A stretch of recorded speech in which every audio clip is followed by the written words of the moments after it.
Presenting the world's greatest mysteries.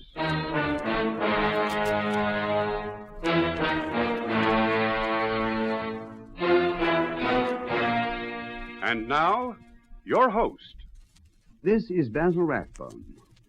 Everybody loves a mystery, and I'm no exception. And that's why it gives me so much pleasure to act as your guide on this series. You see, we've gathered together some of the finest mystery stories in the world. Stories from many places and from many times. Some of them are up to date, well, as up to date as today's newspaper. Others are classic stories of the past. Today's mystery, for instance, it takes place in Europe, the Europe of modern times, a world of intrigue and suspense where a man's life can count for very little when a country's future is at stake. Mike, our storyteller, works in the Paris office of a famous American newspaper. His job is to look for the stories that make the news, and he finds them in the places where the news is made. In a moment, our play begins.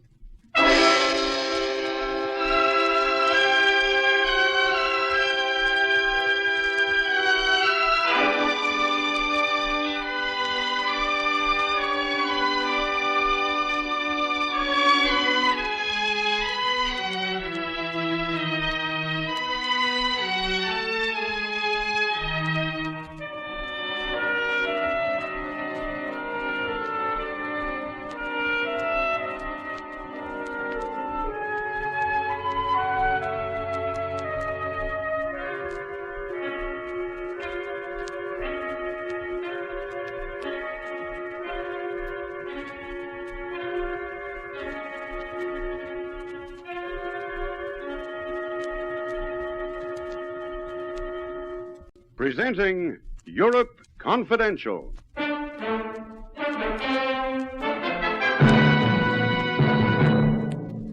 Your cheek. Oh, Papa, what happened to your poor cheek? That terrible scar. An accident, Therese. Another reason why you must not stay. It is impossible. You understand the situation, Mike? Yeah, What but look... situation? Why should not a daughter be with her papa? It is impossible. You will go back to school like a good girl. Or to our relatives in Naples. No. Therese? No. I will never leave you, even if you don't want me around.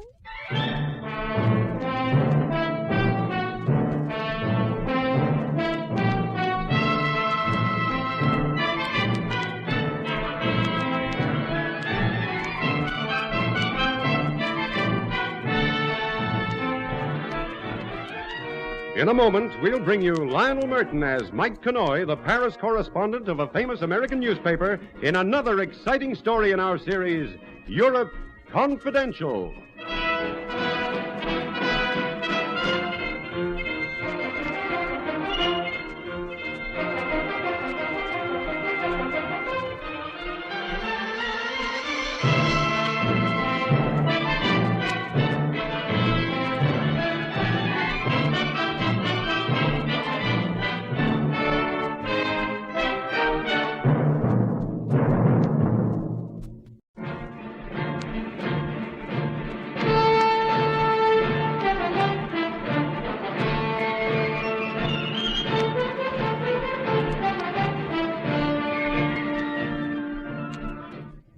Hi, this is Mike Connoy.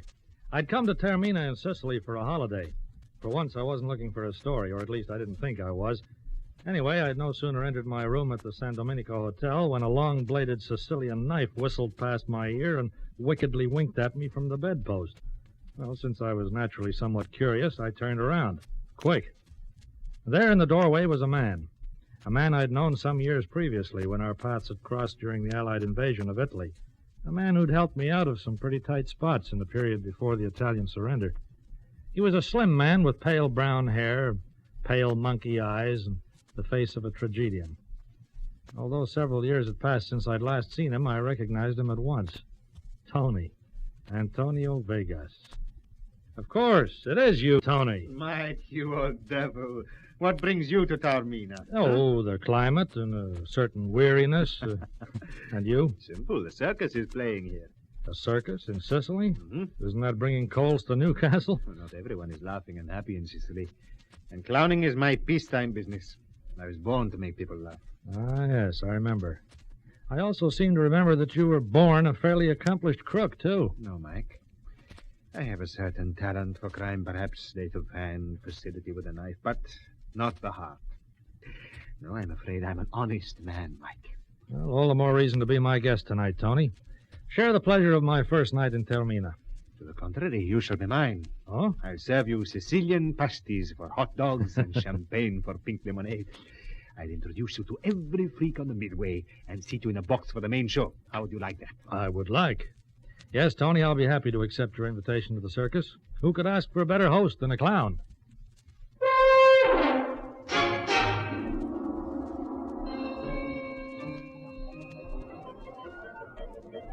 Presto, presto, presto! Hurry, hurry, signori e signora! See la bella Nola, Antonio the great clown, and the freak, the fat one, the thin one, the funny one with the dog face.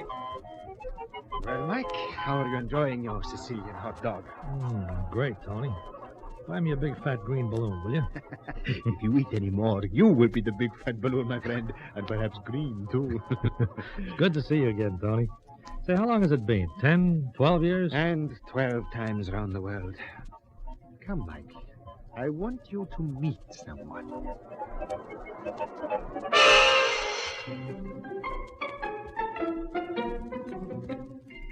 The way he said that intrigued me. We left the Midway crowd, the lights, the blaring calliope, the manufactured gaiety of the herd, and the smell and growl of jungle beasts came to me. We approached a small dressing tent, and the clown humbly called for his friend. Nola? Nola, are you in there? You again, Antonio. What is it? I want to see you. You will see me later. Go away. But I have a surprise for you, Nola. A wonderful surprise. A surprise? A present, perhaps? The canvas flap snapped back, and she stepped into the yellow glare of the lamps. Nola. Hair as black as though it had been poured out of an ink bottle. Body sinuous, graceful, like a cat's. Yes, she was like a cat. And her ice-gray eyes flared strangely when she looked at me. So, this is your wonderful surprise, Antonio? Nola, this is Mike Conoy, my friend. I'm always happy to meet a friend.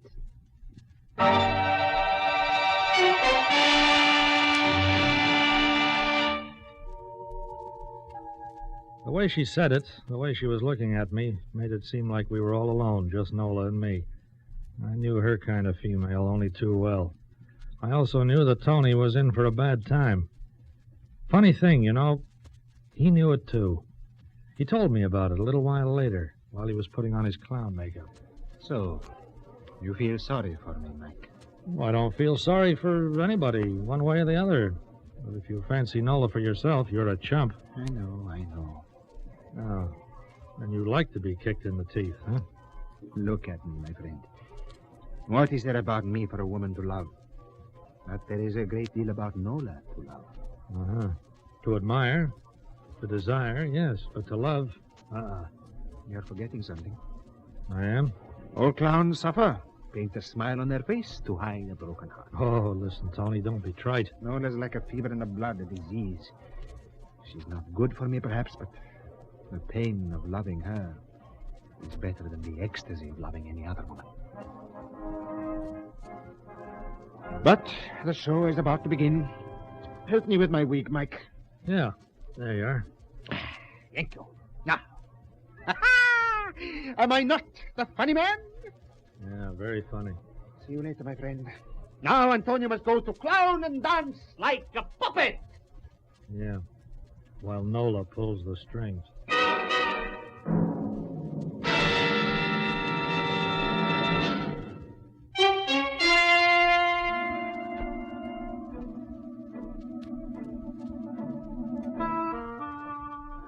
It wasn't a very big circus, but it looked like the greatest thing on earth to the Termina audience.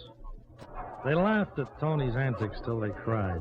They oohed and ahed at the trapeze performers and gasped at Nola's animal act. And then came the grand climax.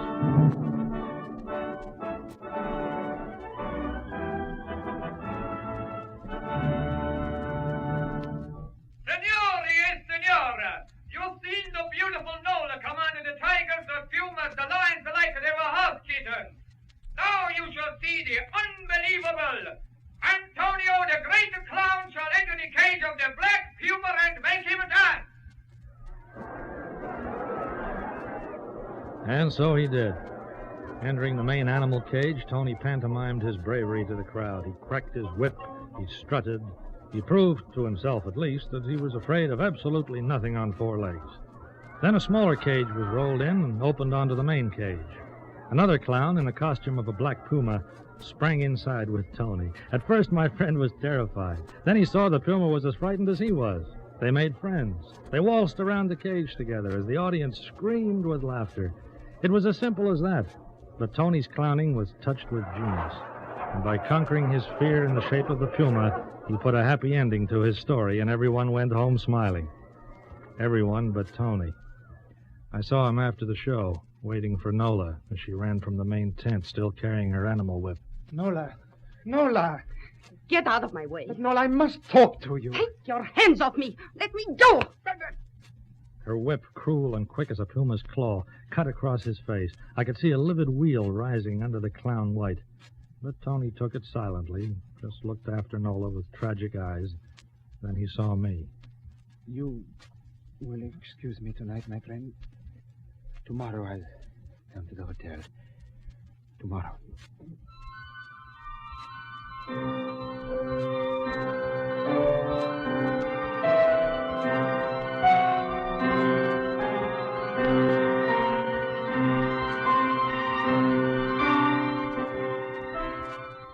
I returned to my hotel room to do some thinking, and suddenly there was a knock on my door. Come in. You are Mr. Mike Conoy? I am. I am Therese. Enchanting. You will invite me in? I would speak with you. Yes, of course. Come right in, Therese. I will sit here? Yeah, if you like. Tell me, please, do you know Antonio Vega? Antonio Vegas. Oh, Tony, sure I do. But why do you ask? Well, you see, I am his daughter. What? The hotel manager told me that Papa was here to see you this afternoon. He said you were his old friend. And I have come to you, Mr. Conoy. I could not find Papa. He wrote me he was going to be here. He's a traveling salesman, you know. So when school closed for the vacation, instead of staying there as usual, I thought I'd come here and surprise Papa. Yeah, Papa and me. Hasn't he told you about me? Yeah, oh, yes, of course. Oh, then you know where he is. I can go to him. Well, it so happens that your father's coming to the hotel tomorrow, Therese. Why don't you wait for him here and really surprise him, huh?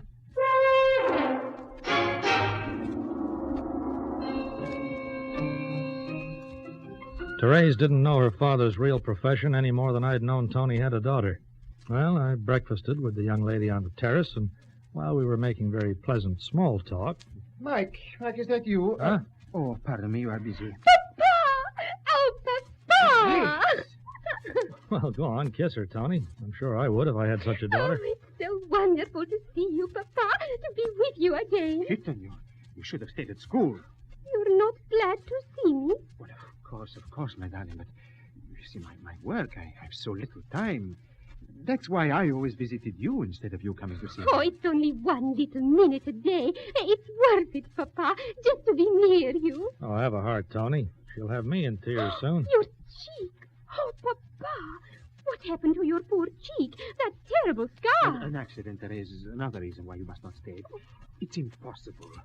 Well, you understand the situation, Mike. Yeah, but look, What Tony... situation? Why should not a daughter be with her It Papa? is impossible. You will go back to school like a good girl.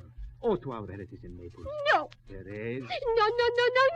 I will never leave you, even if you don't want me around. Well, just who won that round, Tony? What can I do, my friend? Why not tell her the truth? Bring her shame? Therese thinks of me as a businessman, dignified, honorable. What would she say if her father told her he was a clown? Well, you must remember, Tony, that Therese is 16. She's not going to hold still for boarding school and relatives in Naples. She wants a taste of life. There is something else you do not know, Mike. Oh? I said I was an honest man, my friend. That is not true. What do? Pick the pockets of the other clowns? I smuggle emeralds. Again? No, smuggled emeralds. It was for her, Mike, Therese. How could I support her in such a fine fashion, good clothes, private schools, on the earnings of a clown in a wandering circus? No, I've been very successful in the smuggling trade, but very careful. Over the years, I've saved a small fortune. And now I want to ask you a favor. Well, you know I'd do anything for you, Tony. It's for Therese when she reaches 21. If anything should happen to me before, you see that she gets it. I see, but why be so morbid? When the way things are lately with my life, with Nola, I think my luck's changed. Oh, don't be silly, Tony. But if it'll make you any happier, I'll gladly do what you ask. Thank you. Come to the circus again tomorrow night, Mike. I'll show you where my savings are hidden. Okay. And, Therese? I will think of something. Better her heart should break a little now than learn the truth about me and... All right. I'll meet you tomorrow night, Tony.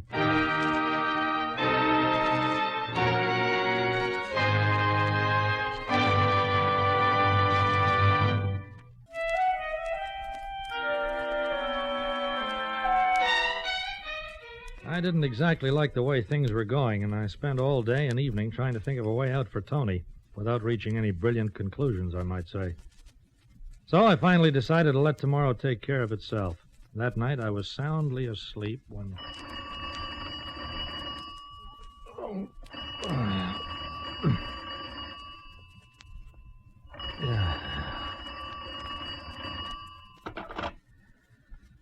What the devil do you mean, waking a man in the middle of the night? This is Mr. Connoy, Mr. Mike Connoy. Yes. Who's this calling? Here is Senor Borgia, Custodia Termina, Department of Public Safety. The police. What do you want? You will do the great favor to me of coming to my office within the hour, Mr. Connoy. I'll do nothing of the sort, Borgia. Not without knowing what you want. You will come or you will become for. Well, in that case, I'll do you the great favor, Custode Borgia. Your generosity is exceeded only by your wisdom, senor. Within the hour. Yeah.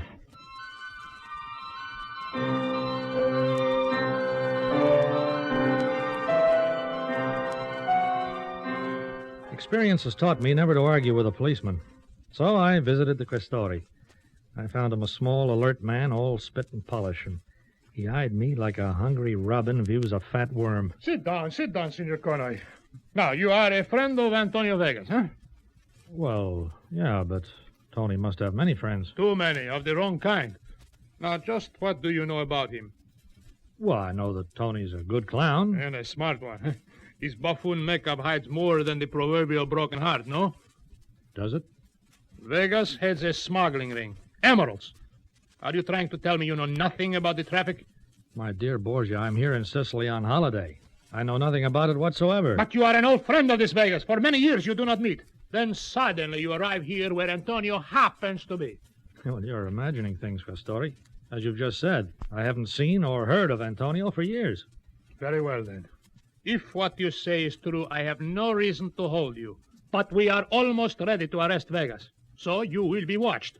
And also, do not try to warn your friend. He will never leave Taormina. Well, there are worse places to live. Good morning, Senor Connoy.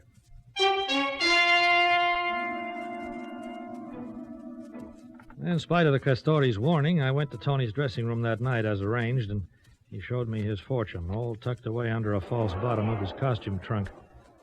Well, now that you know where the money is hidden, Mike, I'll replace the bottom. Now, I can't help but think that you should leave me out of this, Tony. Send the nest egg to the relatives in Naples. I don't trust them. And here is something else for you to see, hidden in this bladder I use for one of my props. Emeralds. Mm-hmm. Perfect cut. Some as big as robin's eggs. Yes, Mike, I deal in nothing but the finest merchandise. Well, look, I must warn you, Tony. There are those who... Mr. Vegas is in this tent. Si, Signorina. Therese! She must have followed me here. Quick, help me to hide these. Papa, I have found you. Yes, Therese, you have found me. And now you know what your father really is. He's the best... Clown. I think it is too wonderful. Oh, Papa, did you think I would look down on you because you were a clown in a circus? Oh, it is much finer than to be a traveling salesman. Oh, are you angry because I found you out? How can I be angry with you, Keaton? I love you too much. Of course he does. Now we must go, Therese. Come on, I'll take you back to the hotel. Oh, no, please. Papa, do not send me away. I love the circus. I love you. Mike, what can I do? Well, give her a pass to the show, I guess. I'll take charge of it, Oh, Tony. thank you. Thank you. What can I do to help? Oh. Am I intruding, Antonio? Nola.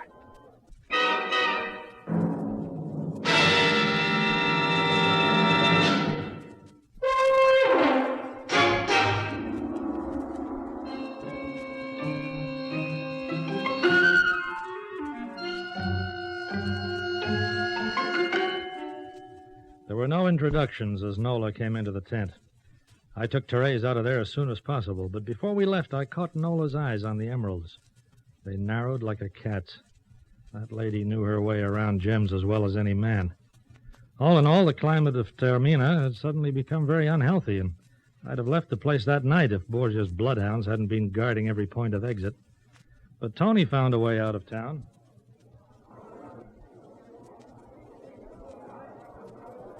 Why is Papa going into that animal cage, Mr. Conoy? Well, he's pretending he's a cat trainer like Nola. Oh. You see how brave he is? Look.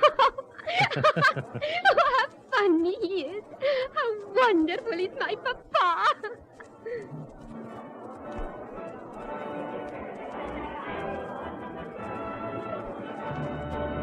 Tony's funniest routine began.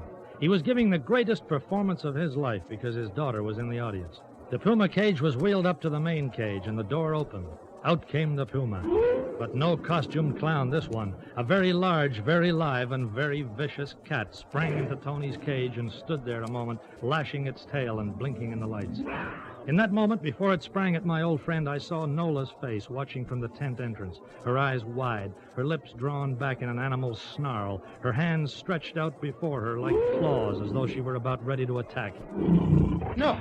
No! Help!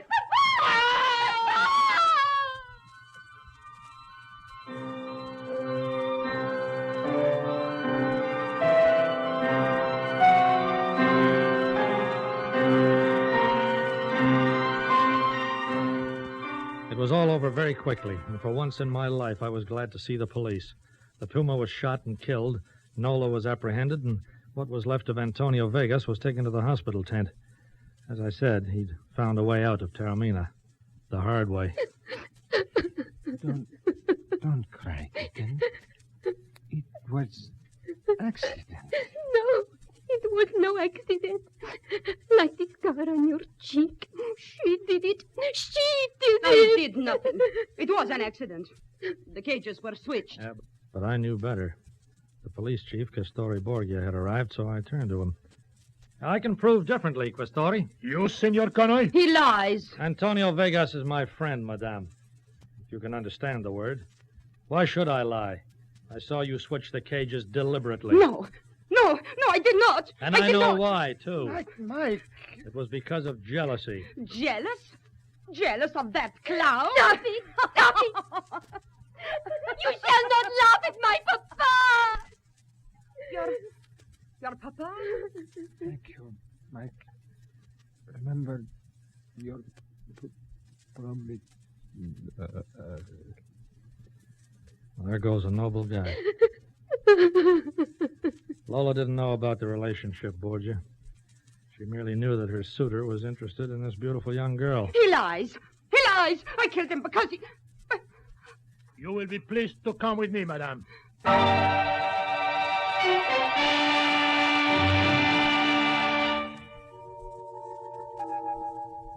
Well, Borgia and the Department of Public Safety was happy. They had a murderess. The smuggling was ended. I kept my promise, too. On the way to the hospital tent, I had the foresight to pick up Tony's fortune and savings and the emeralds from his dressing tent. And I sent them with Therese to the relatives in Naples. And so died a clown. And the painted smile on his face was the saddest thing I ever hoped to see.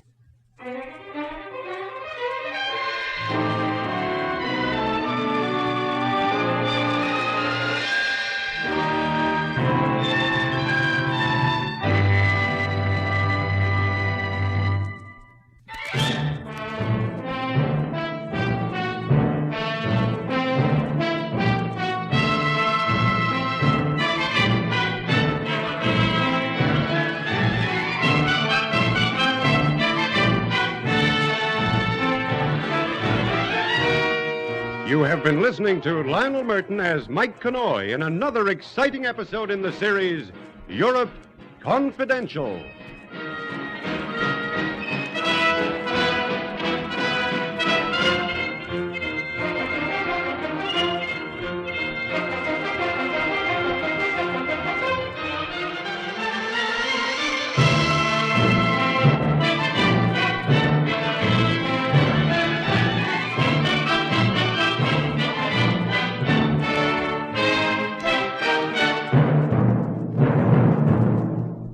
This is Basil Rathbone again. We've reached the end of today's story, but I'll be back to introduce to you another unusual tale.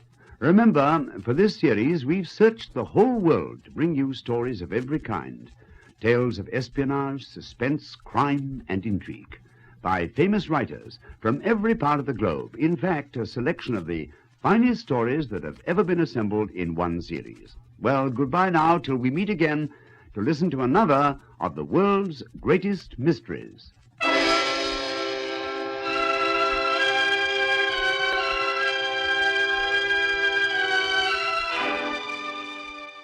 Presenting the world's greatest mysteries.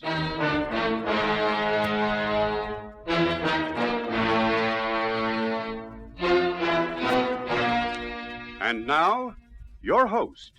This is Basil Rathbone. Mystery, suspense, perhaps sudden death are the tokens of a roving reporter's trade. They're all here in these tales which Mike tells. They are the ingredients that make the news, and Mike finds them where the news is made. To anyone else, it might be just an unrelated fact. Perhaps, well, a not very interesting item of news which came in on the ticker tape, or a word which was dropped in casual conversation. But it's enough to make him grab the fastest transport at hand and send him speeding to the scene. In a moment, our story.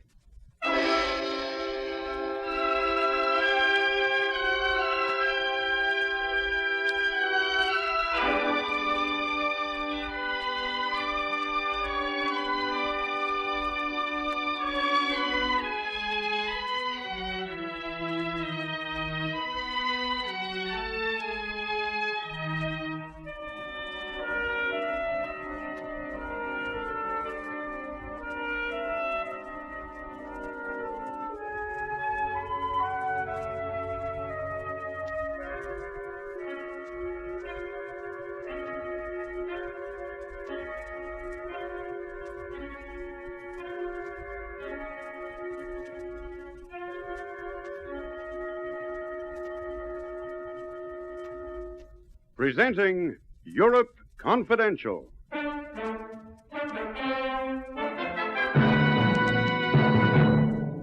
The Count del Garno stayed here almost 2 months, and during that time he made no attempt to pay his hotel bill.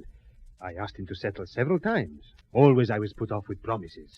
You mean he finally cleared out the back way? I thought it would happen, but it didn't. Just 3 weeks ago he left here, Mr. Connoy, and his account was paid by a woman.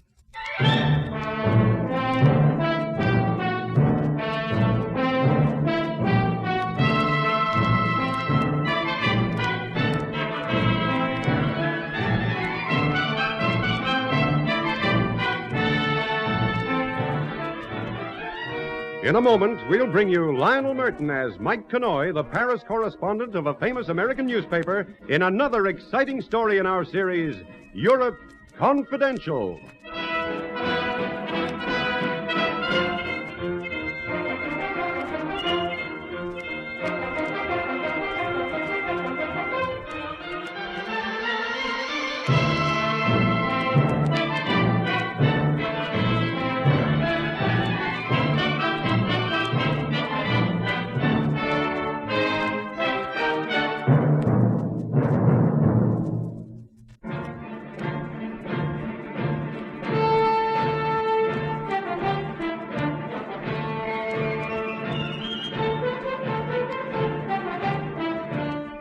This is Mike Connoy. I work for an American paper in Paris. What happens to the lucky winners of the big football pools in England? Does their sudden wealth bring them happiness or tears? Does it enrich their lives or ruin them? I thought it might be human interest material to find out what happens when an ordinary person comes into a fortune.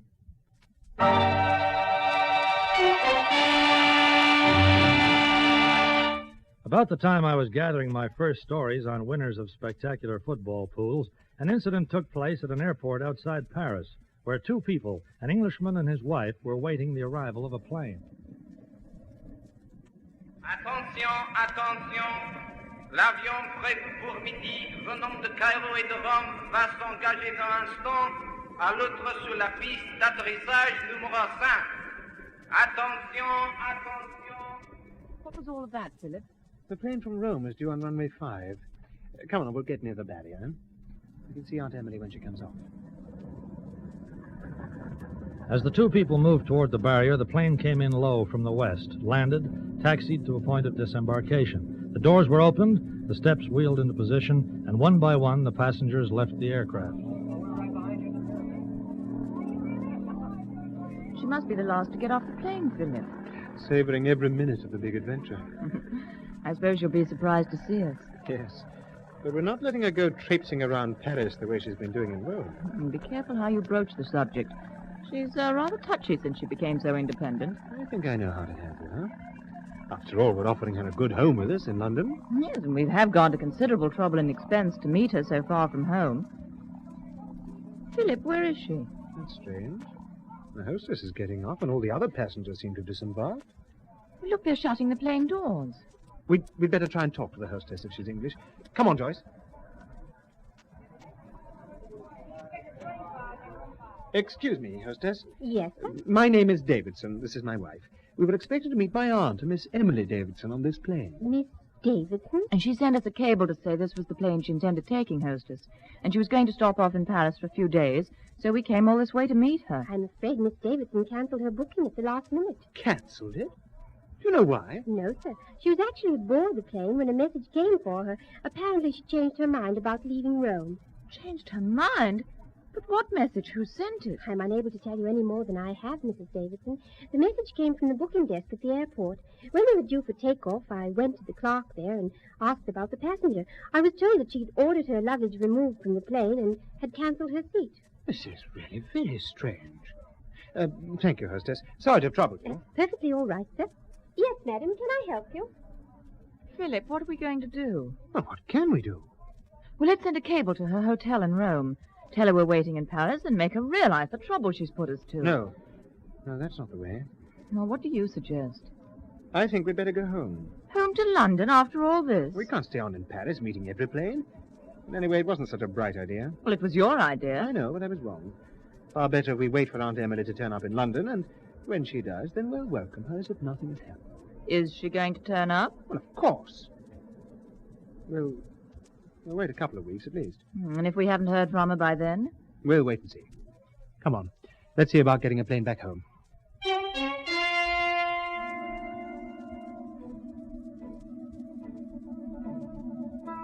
Several weeks after this happened, I had a visitor from London. He introduced himself, named Philip Davidson, an Englishman. He told me briefly the reason for his visit. We saw a copy of your column, Mr. Conroy. You're running a series of winners of English football pools. Well, that's right, Mr. Davidson. You one of the lucky people? Well, I'm not, but I can give you a story about someone who is. Her name is Emily Davidson, and she's an aunt of mine. She won £60,000, and she's been missing for the past 3 weeks.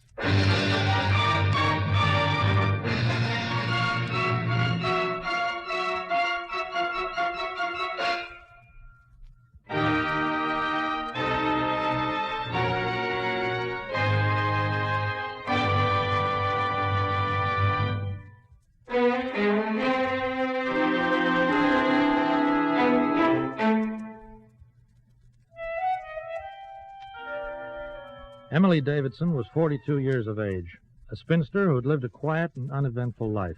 Every week she had spent a few shillings filling out the coupons of the well-known football pool, and one week she'd brought off the national dream and won £60,000. These were the brief facts that her nephew, Philip Davidson, gave to me in my office in Paris. I don't know whether you're interested, Conroy, but she won a pool, and now she is missing. Oh, I'm very interested. Suppose you give me a few more facts, huh? Certainly. After her big win, she flew off to Italy for a holiday. My wife and I were very fond of Aunt Emily. We didn't want her to go, but she insisted. Well, she wrote after a few weeks to say that she was coming home. And we flew to Paris to meet her, hoping to give her a pleasant surprise. Instead, she gave you the surprise by not turning up. That's about the strength of it. You know where she stayed in Rome? Yes, a hotel on the Via Nazionale. I have the address. I wrote there, and they said that she'd left to catch her plane. What's more, she actually boarded that plane, so the hostess told us. But a message came that made her change her mind. And since then, we've heard nothing. Did you go to the police about it? I don't feel we should do that. We thought of a private inquiry agent. And frankly, when we saw your newspaper series, we hoped you'd be interested. Interested enough to try and locate her. I see. Well, I can't go chasing off at the slightest whim just because a pool's winner disappeared, Mr. Davidson. Still, the chances are that I have to go to Rome at the weekend to cover another story. Supposing you give me the address of that hotel in Rome and any other details you can. Now, it happened that while I was in Rome the following weekend, I went to a hotel where Emily Davison had stayed. At that stage, the story was only of minor interest, and I didn't intend to be anyone's free detective, as it seemed Philip Davidson hoped I would be. Yes, senor. We remember the Signorina Davidson. She stayed here for several weeks. She didn't return at any time since May the 15th, the day she was due to take that plane home. No, we have not seen her. There was a letter from some relatives in England. Yeah, I know about them. Tell me, while Miss Davidson was here, did she meet any people, get friendly with anyone in particular? There was a one man. He was not a resident here, but often he came to visit her. Can you recall his name or anything about him? Oh, yes, senor. He was a count, a Hungarian, I think. A Count Delgarno. He was very attentive to the English signorina. Very attentive indeed.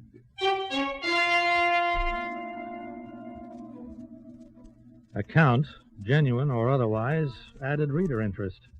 From the hotel, I went to the airport, and after some inquiry, located the receptionist who was on duty at the booking desk on the day that Emily Davidson had canceled her plane booking. I talked to her about the message that had been received.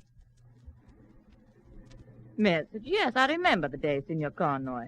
The English signorina was aboard the plane when the call came for her. I told her the hostess. Could you think back 3 weeks, do you think, and recall the details of that message, ma'am? No, it was a gentleman, that I can tell you. All he said was for the signorina to telephone him at the Sebastiano Hotel. I asked for a name, but he said she would know who it was. Then I explained the signorina was already aboard the plane, and he told me it was important, very important. So you got her off, and that was the last you saw of her? No, that was the last, Signor. The Sebastiano Hotel. Well, thanks anyway. Thanks very much.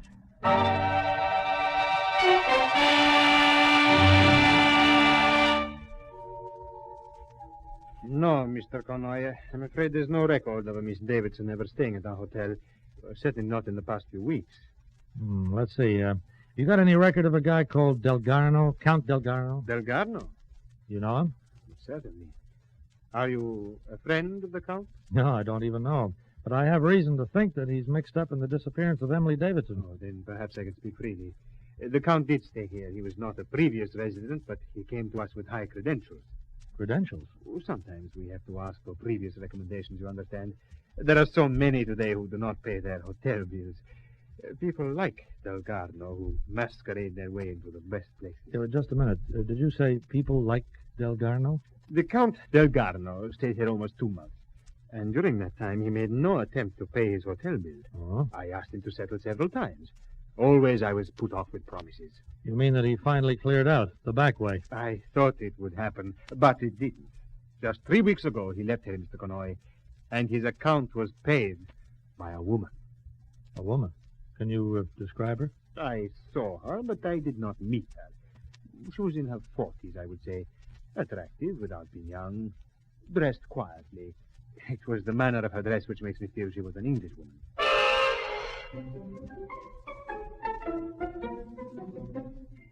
Well, that night I called my paper in Paris and told my editor the progress I'd made, because he was the kind of guy who had to okay the expense sheet if I stayed on in Rome.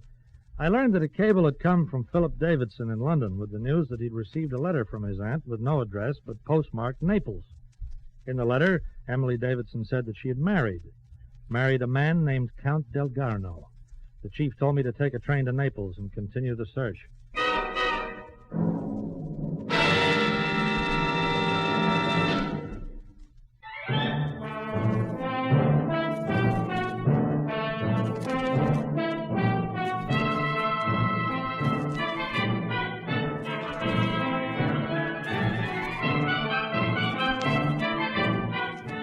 My stories about the people who had won big pool prizes had so far been routine.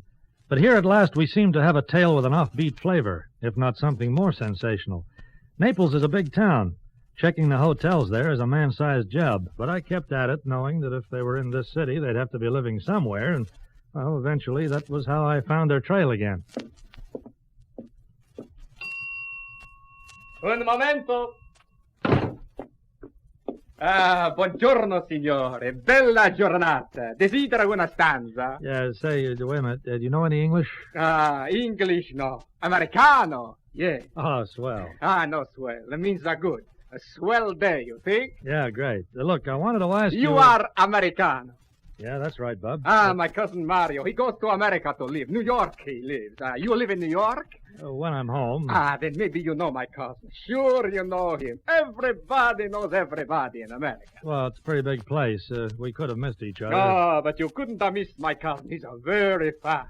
Yeah, well, look, forgetting your fat cousin for a moment, have you any record of two people staying here in the past couple of weeks? A guy called Count Delgarno? The Count. You know the Count, too. He was in America once, and he remembers my cousin. You mean to say that Count Delgarno is here? Was.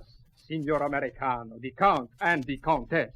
The Countess? You mean Miss Davidson? I mean, his wife, the Countess. Oh, was her name Emily? Oh, so you know her, too. Everybody knows everybody. Yeah. It's very good. Yeah, when did they leave? Oh, wait a days ago. The Count, he wants to go to sea. The lady, she says we buy a boat. What? Oh, she has a plenty of money. You ought to see, senor, the way she spends it on him. Oh, she is a very in love, very happy. And the money, it flows like a wine in the fest. Yeah, I'll bet. Yeah, you wouldn't know where they went to buy this boat. Sure, from my cousin. Huh? But I thought he was in the States. This is another cousin. Castro, he has more cousins than you can count. The one who sells the boats is called Gino. Yeah, where do I find Gino? He has a boat shed on the South Shore. Wait, I give you a note to take to him. You tell Gino I say for him to help you.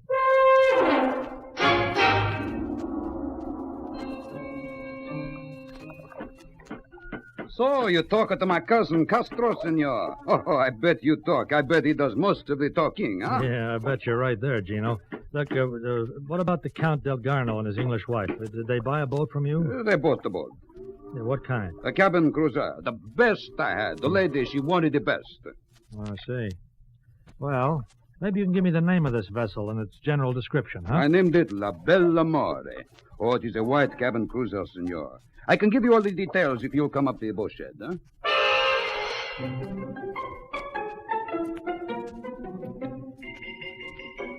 We circulated the name of the boat and its description to all ports and sat down to wait. Meanwhile, two things were becoming more obvious.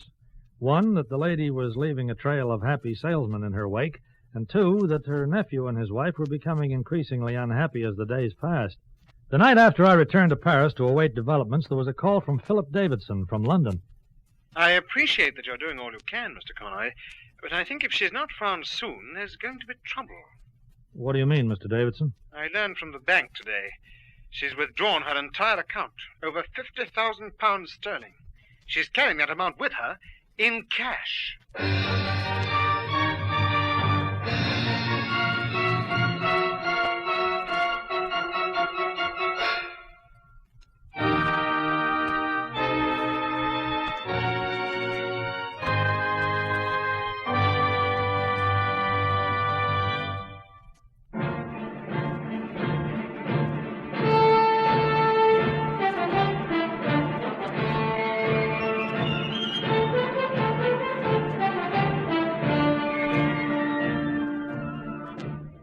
Two days later, we got the break we wanted. The harbor master at St. Elmo on the Italian coast reported that the cruiser La Bella More was at anchor there. I left by plane that same night, and the following day I was in the small seaport. Small ships were riding at anchor in the harbor, and the sun was an orb of fire at the edge of the horizon. A motor launch guided its way toward one of the stationary cruisers. It was 6 o'clock in the evening, and the sea was a gentle swell of dissolving shadows.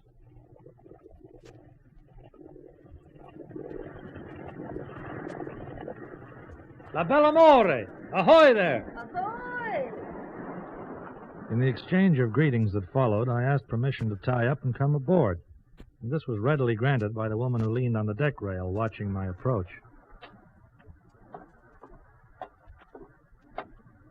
Welcome aboard, whoever you are. Visitors are always welcome. Miss Emily Davidson? That was me. I'm the Countess Delgano now. Impressive, isn't it? And who are you? The name's Mike Conoy, ma'am. Newspaper man. Ah, the press. What have we done to deserve this, Mr. Conoy? Well, you were supposed to be missing, didn't you know? Missing? Me? The football pool winner who disappeared. Oh, really, Mr. Conoy? This is delightful. I wish my husband Alex were here to enjoy the joke. Well, is it really that funny? Your nephew and his wife have been very worried about you, you know. In fact, they first came to me and set me off on this business of finding you. Philip and Joyce? Ah, I see. Oh? I suppose I should have written to them, but that was something I kept putting off. I'm rather afraid they won't understand.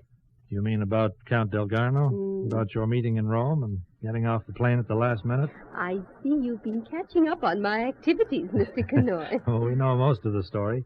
You met the Count in Rome, paid his hotel bill. The poor dear was absolutely broke. Mm-hmm. You married him in Naples, spent money lavishly on him. You bought him this boat. I bought it for us, Mr. Conoy. Alex and me. A marriage, after all, is a partnership. With you supplying the necessary. At least, that's the way your nephew feels. He thinks you've been snared by a pretty smart fortune hunter. Isn't it strange, Mr. Conoy? You fill in a funny little card, and by some miracle you win a large sum of money. And suddenly, a nephew and his wife, who never wanted to know you before, can't bear to have you out of their sight. They ask me to live with them. Do you know where I was living before? No, where? In a hostel. The coldest, emptiest place. And I was never really welcome at my nephew's when I went to visit. But win £60,000, which is quite a ridiculous amount of money, I think you'll agree. And all that changes. Mm-hmm. Your thought. You decide on a holiday in Italy, and it alarms them. You fail to come home when you're expected, and they go to the newspapers. Well, you could be misjudging these people, you know. They even went to Paris to welcome you home. To escort me home, Mr. Conoy, for fear I'd spend too much of that money and leave none for them. It may be uncharitable, but then I know my nephew and his wife rather well. And Count Delgarno, ma'am? How well do you know him? I know he's a gentleman, Mr. Conoy. I know I love him. Yeah, well, that's your affair, I guess. But I'd like you to understand about Alex. His real name is Alexandre Malonnier Delgarno, and he's quite penniless. He lost everything when the war came, and all he has now is a batch of worthless papers to prove his birthright and the lands his family owned. And tell me, the title is genuine? Quite genuine. I met him in Rome, and we saw a great deal of each other. He told me he loved me, and I knew how I felt about him. The last night before I was due to leave for home, I did something rather awful. I asked Alex to marry me. You asked him? I think even Alex was shocked. He refused, saying that he had nothing. He didn't know then that I had money. I told him I was a school teacher on holiday. I'm beginning to see it. That message at the airport, it was the Count. Yes, it was from Alex. He said we'd be married and make out somehow or other. Then I told him, and that brought on an awful scene. But in the end, I had my way. I can be rather determined when I want something, Mr. Conoy. Yeah, I guess you can at that. Where's Count Delgarno now? He's gone ashore to bank some money. He drew out most of what was left, over 20,000 in English currency value, and carried it aboard the boat when we left Naples. We've decided to bank it, and the Count's gone ashore to do that. 20,000? Well, now you know what to tell my nephew and his wife, Mr. Conoy. Tell them We probably won't have a penny left at the end of a couple of years, but they'll be the best 2 years of my life. Alex and I'll have to settle down and earn a living then, but first I want to make up for all the years in that hostel, all the years of being a poor relation. And that's just what I'm doing. But listen, ma'am, this money the Count took ashore, it was a lot to trust any guy with. What time did he leave? Early this afternoon. And he's not back yet? He wanted to spend some time looking around the town. I can see you're still not entirely convinced, Mr. Kanoy. Well, it's not that, ma'am. I just don't want to see you taken down. By my husband. You've been listening to that nephew of mine. Just come over to the rail, Mr. Kanoy. Yeah? You see that motor launch? That's Alex now. You'd better stay for dinner, Mr. Kanoy. Stay and meet my husband. I think you two will get on rather well together.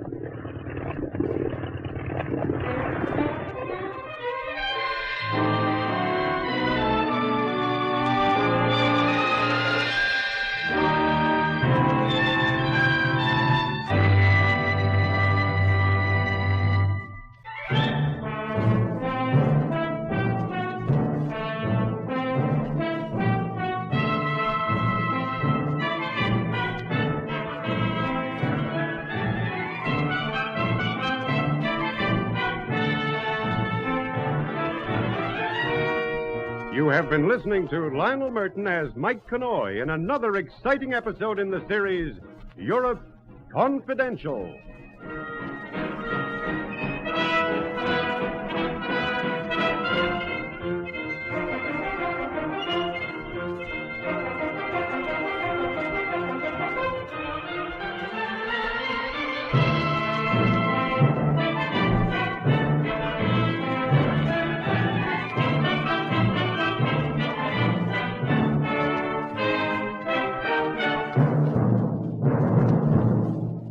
This is Basil Rathbone again. It seems mystery is a tonic to our friend Mike. So another story has gone to press, another mystery solved. But there are many more stories to tell. They have their beginnings in the dark alleyways or the, well, brightly lit boulevards of Europe. We hope you'll join us again to hear them. Goodbye now till we meet again to listen to another of the world's greatest mysteries. Presenting the world's greatest mysteries.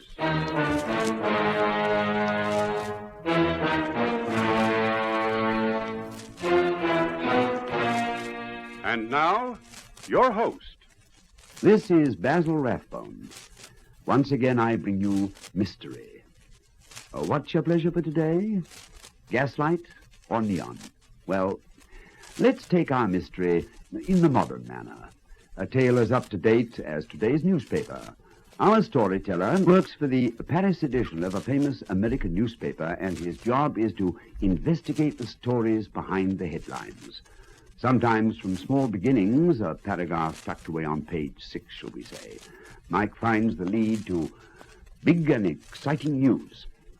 Take today's story, for instance. If Mike hadn't... well, yes, but I mustn't tell you the story for him. Let him relate it, just as it happened to him. And now, to you. In a moment, the story begins.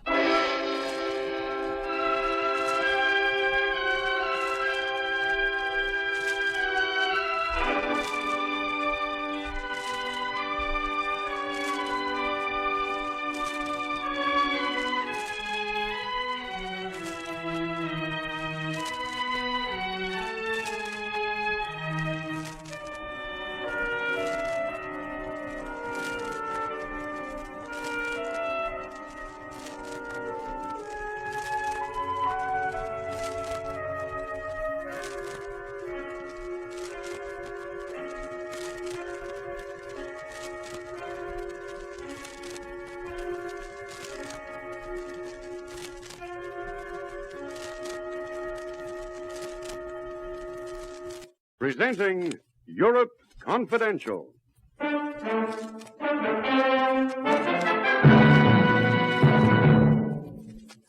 Grady, search this room. Take the furniture to pieces, rip up the floorboards. Look for secret hiding places. You can't do that to my business. What's the idea? The idea, Mr. Roberts, is microscopic film. But you wouldn't know anything about that, would you?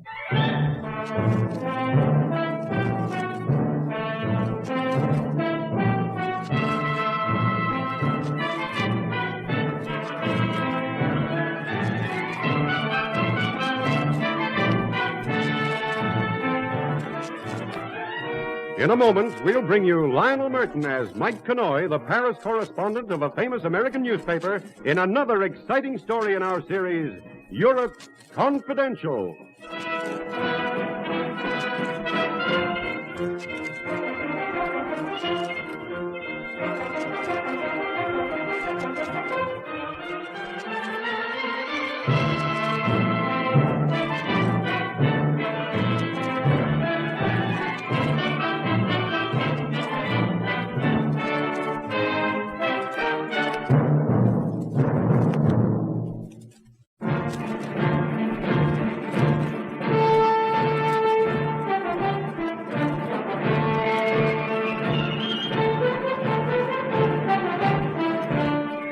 Hi, this is Mike Connoy. Today in Paris, I saw Paul Winfield again. I was sitting in a cafe on the Boulevard Michel when he walked past, and at first I hardly recognized him. But when he stopped beside my table and spoke, I knew him immediately. Maybe he heard me give my order to the waiter, or else perhaps he knew me, but for a moment I wasn't quite sure. Sir, am I talking to a fellow American? It was Winfield, sure enough. I nodded for him to sit down, and then he leaned forward and began to talk, and I knew then that he didn't remember me. My friend, I've got to talk to a fellow countryman. I've had some trouble here. Bad times, you understand. I badly need help. What sort of help? Well, anything you could spare, sir. Dollars or francs. If you like, I can take you to some special nightclubs for $50. Sorry, I'm not a tourist. Well, then perhaps alone, huh? Should I write a check to Paul Winfield? What did you say? Winfield. That's your name, isn't it? No, you must be mistaken. My name's Fraser. Excuse me. You must be confusing me with somebody else. Well, I wasn't confusing him with anyone else. He knew that I knew it. As I watched him move away, I remembered back all those years. Wartime London, 1943. To the two people with whom the story had begun long before I came into the picture. The two people who met in the plain office near St. James's Street, an office which was the wartime headquarters of MI5. Come in and sit down, Grady. Thank you, Cut sir. it off. Well, how are all our friends in Kensington? Oh, it's quite busy down there, Major.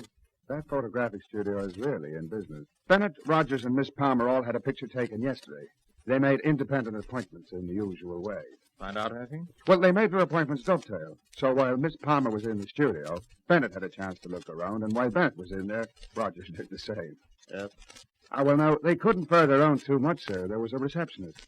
Very blonde, very sharp-eyed. And for an ordinary small photographer, those people have a lot of high-powered, expensive equipment. They do?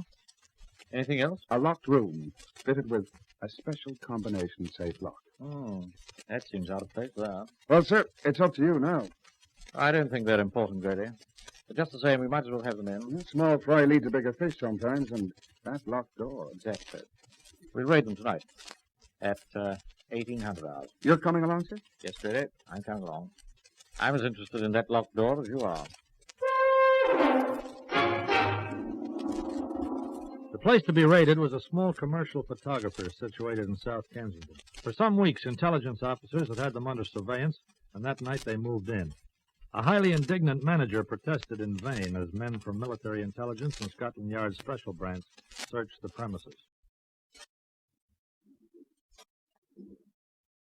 Gentlemen, this is an outrage. I demand that these men leave my premises this very minute. I'm sorry, Mr. Roberts. You've already seen our warrant giving us full authority to conduct the search. I suggest you open the door at the end of the passage and stop making too fast progress. That room is strictly private. Open it. But it contains personal papers, nothing more. Open it, or we'll save you the trouble. What do you mean? Ready. Get three of the squad, will you? Break the door down. With pleasure, sir. Wait. Well, Mr. Roberts? All right. I'll open. Sometimes it takes a long while to get the numbers right. We're willing to wait. Yeah. Now open the door. What's in the filing cabinet? Oh, copies of all this commercial work we do. Portrait machine. And a larger, very powerful one. We do some portrait work, some big portrait work here. Very tiny work, too, I imagine. What do you mean? I don't know what any of this is about. Don't you, Mr. Roberts? Ready. We'll search this room. Take the furniture to pieces, take up the floorboards, look for secret hiding places. You can't do that to my business. What's the idea? The idea, Mr. Roberts, is microscopic probing. If you wouldn't know anything about that, we'll go on.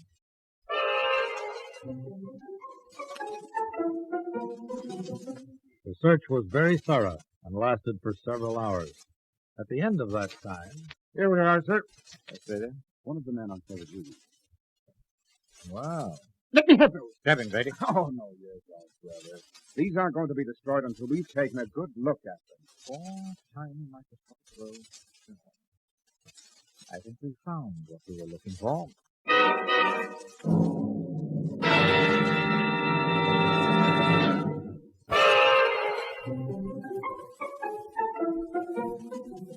With a story in which you played only a minor part, it's often necessary to imagine certain events and to reconstruct incidents which were not actually eyewitness at the time. Thus, that same night, while the MI5 men were raiding a photographic studio, 2 people met on the Thames embankment, alone in the damp fog that hung like a gray blanket over the city and the river. Well, I'm so glad you could come tonight. Have you anything? One roll of film, Maria. I don't know how much longer I can go on like this. Why, is something the matter? I'm worried. So far, it's been too easy. Well, why not? It's easy because of the American embassy. They are fools. No, Maria. Maybe I have a grudge against my countrymen, but I know them better than that. They're not fools.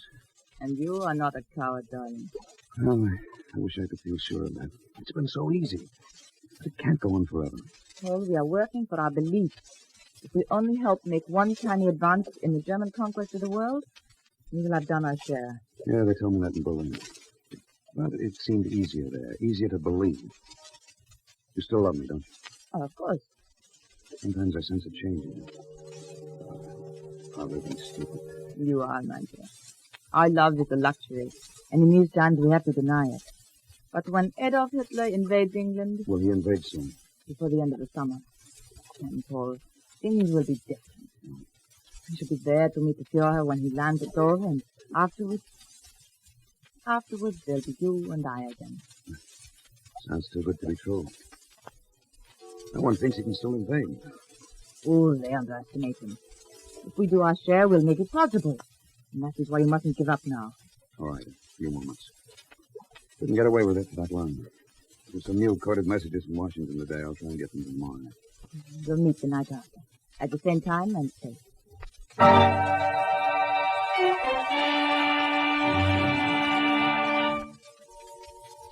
Come in, Major Anderson. Sit down. Thank you, sir. Now, you chaps at military intelligence have really got onto something this time. I thought we had, sir. These roads in Macedon contain decoded messages passing between Washington and the U.S. Embassy here. Exactly, Major. This is dynamite. Can you talk to the American ambassador? Yes. I asked him to leave the case in our hands for the moment. I explained that the photographic studio was suspect for a long time, and that obviously they've been doing some developing work for a German spy ring in England. Now, we don't want to move too fast and upset the apple cart. I agree. Now, since they're civilian personnel, I got the okay on them. Of course, the ambassador wants to spot the losers as fast as he can, so you're going to meet a chap from Army Security tomorrow, name of, Connoy. He'll have all the dossiers of men and women holding confidential posts in the embassy, and then it's up to you. Well, that was how I came into this story, as a junior officer attached at the time to security. I had the job of liaison to MI5, whose case it really was. Together with Major Anderson, I went over all the files, as he and his boys eliminated and narrowed the field down. Finally, Anderson was able to report to his commissioner. 2 men, sir. They had the opportunity to take those files, and they have the background that fits in with the general picture. You agree on that, Connoy? Yes, sir, I do. Who are the men? The first is an assistant undersecretary, Henry Carruthers by name. He'd have a chance to see the files, of course, and he travelled widely on the continent before the war. Mm-hmm. And the other? A fellow called Paul Winfield, a cipher clerk. Yeah, he'd certainly see the messages as they came through. He's in the decoding section, sir. What's his history? 10 years with the American State Department, third intelligence, received rapid promotion. This job is a stepping stone to a secretaryship. Mm-hmm. 2 years ago, he took 6 months' leave of absence to visit Germany. 2 years ago. There was a big rally at Nuremberg at that time. It ties in with Nuremberg rally, sir. Apart from that, it has expressed anti-Semitic views on occasions, and in his private life keeps very much to himself. Well, it sounds more promising, Major. I think so, sir. He's the type, all right. But I'm going to put 2 men on to watching him. I want to know his friends, where he goes in his time off duty, everything we can find out about him. We won't make a move to arrest him until we're certain he's our man.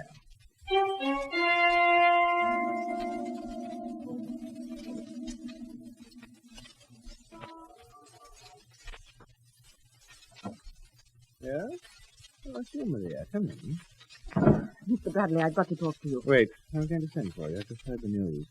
That photographic studio we used in Kensington has been raided. What? And Robert? Doesn't matter much about Robert. He's not into our organization. But if British intelligence had found any of our microfilms... Oh, bad. Very bad. I've just left Paul Winfield. Any more documents? No, and I'm worried. Why, my dear? And Paul is starting to lose his nerve. He may break. For the good of the organization, I think he should be eliminated.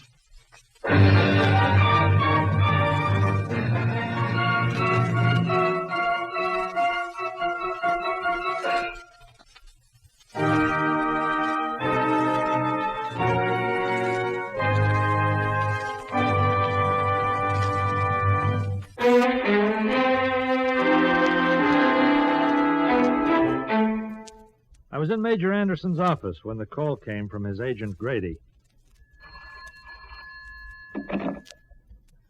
Hello? Anderson speaking. Major, this is the Wandering Irishman. Where are you, Grady? Still inside the U.S. Embassy. Their cipher shifts are changing over now. The rest of the group have come out, but our man is still in there. Now listen carefully. Yes, sir? Give Winfield every chance to get clear of the place. Uh-huh. Forbes and Elliot are waiting outside to tail him. If you can join them, do so. Understand? Sure. Here, listen. I can see the door of the cipher room from here. The boy is coming out now. And keep out of sight. We'll stand by, and when you've some idea of where he's heading, try and phone me. Uh-huh. We want to be in on the final show. I'll do my best about that. I've got to go. Good luck. Goodbye.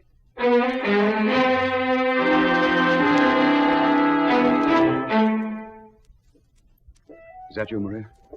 No, Paul. Oh, I thought for a minute it might be somebody else. Who else could it be? Nobody's aware of our meeting. Not even your chief, whoever he is? Not even him. Have you anything for me? Yes, these 6 messages. It's very good, my dear. Wonderful. But you've got to be quick with them, because this is the last job I'm doing. I want to get the documents back quickly, late tonight. Don't worry about them. We will attend to them. Listen, Maria, you can't keep them. That'd be the finish for me. You keep your voice down, you fool. I must have those messages back tonight, and after this, I'm through. Do you hear what I said? I heard. Well? It's your decision, Paul. But I think this had better be goodbye. And we won't meet again. Maria, wait a minute. What about returning those papers? Maria!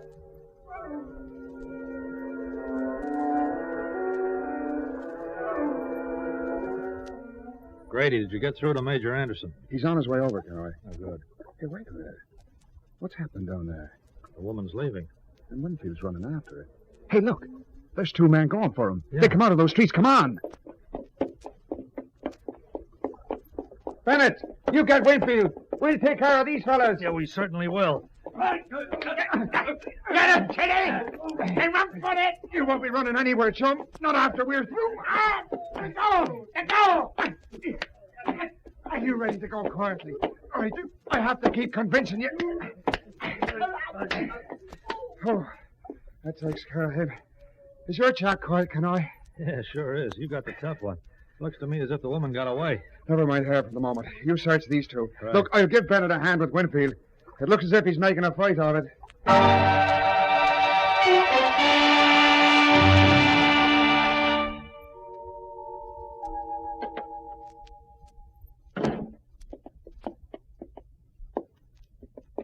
The prisoner, Major Anderson. Sit down, Winfield. Thank you, Grady. You're practically forgiven for cleaning them before I could get there. Thank you, sir. Winfield, I'm Major Anderson of MI5. You've been handed over to us by the American authorities in London, and you're going to stand trial on a charge of treason. He's not very good with the conversation, sir. I see. You might as well know, Winfield, the full penalty for your activities is death. High treason against your own people, your own country, is the most despicable crime of all. You can't put me on trial. I'm an American. You can't try a foreigner in the law courts. I'm afraid you've been misinformed. We can. And stealing top-secret documents and handing them over to Nazi agents is something we don't like very much. Hitler will annihilate the English and the Americans. Do you know that he's going to conquer the world? Shut up. Yes, he'll conquer the world for its own good. To give him the kind of rule he's given to Germany. Full production, full employment, happy, healthy homes. I said you better shut up. We're not Adolf Hitler fans around here. You English. You smart, pseudo-clever English. You'll learn. So will you, Winfield, and your friend Hitler. You'll go to trial on a charge of treason. Well, you can do whatever you like. I'll appeal to the White House. We'll arrange that for you. The man in the White House doesn't like Adolf Hitler either. All right, Winfield. The woman you met got away. We want to know who she was. If you try to protect her, you're planning a certain walk to the scaffold. And she wouldn't mind. What do you mean? We've questioned those toughs we arrested on the embankment. Their orders were to kill you. What? I don't believe it. You were getting jittery, Winfield. You were getting dangerous. Maria wouldn't let them do that. Maria? The woman you met? They conferred with her under the shadows of those trees before she came to meet you. She gave them their final instructions. It was the river for you, pal. A nice little suicide job, so you couldn't do any talking. Maria planned to kill me? Was that why she walked away so quickly? What was it she said? We won't meet again. Oh, Maria. I can't guarantee you very much, Winfield, but you'll get some remission for information received. What was her name? Maria Cordova. Where did you meet her? Nuremberg 6 years ago. She was a Spaniard by birth, but she lived most of her life in England. We were fond of each other. Our orders were to work together. Do you know if she has contact with other members of the Nazi spy ring here in London? Yes, she has. Someone she calls the chief. I had the impression he's an Englishman. Then this might lead us to the entire espionage organization here in London. All right, Winfield. There's only one more thing. Where do we find Maria Cordova?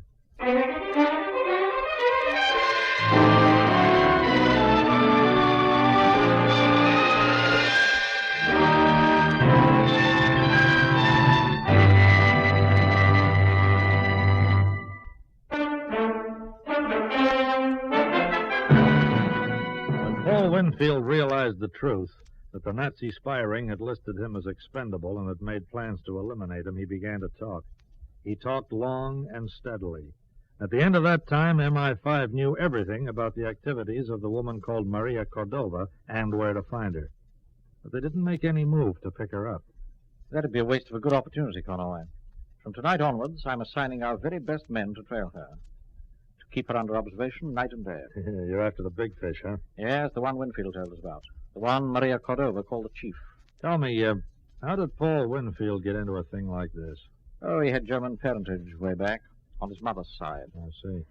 He was in Nuremberg to visit his relatives before the war. He met Maria Cordova there. And fell for her, huh? Pretty heavily. When they found out he was in the State Department, of course, they must have put her to work on him. They kept in touch. He wrote her he was being sent to England.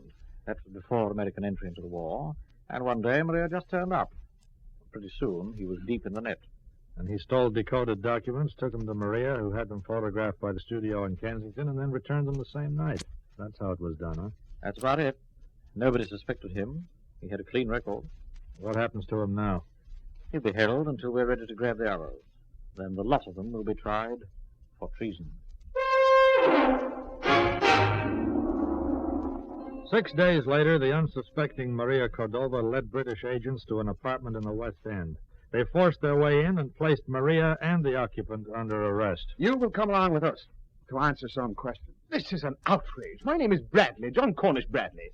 I'm a director of several companies in the city. I demand that you get out of my house. I think we'll take the risk of being sued for false arrest, Mr. Bradley. I have a search warrant here. Search warrant? And a signed order for your arrest, should it be necessary. Maria, you little fool. You let them here, you stupid, blundering fool. I didn't know. You must believe me. I didn't know. All right, that's enough, Bradley. You can do the rest of your talking later.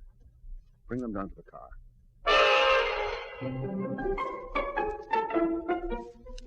The trial, as was customary in wartime espionage cases, was held in secret. but as a witness, I was present. I sat and listened to the evidence and learned how, through this case, the whole pattern of a Nazi espionage ring had been broken. I heard Bradley, the ringleader, sentenced to death, and then the judge dealt with the cases of Maria Cordova and Paul Winfield. You have both been found guilty of charges relating to the theft of highly secret documents and of the still more serious charge of aiding and abetting the enemy in time of war. Paul Winfield, you have pleaded that as an American citizen, this court has no jurisdiction over you. I now categorically reject that plea. You are herewith sentenced to 7 years penal servitude. Maria Cordova, for you who accepted this country's hospitality from your earliest years, yet shamelessly betrayed it in our most desperate hours, I hereby sentence you to 10 years imprisonment.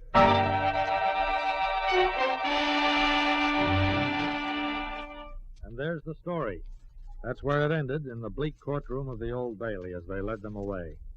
I suppose I thought once or twice of Paul Winfield in the years that followed, but time gradually eclipsed all memory of him.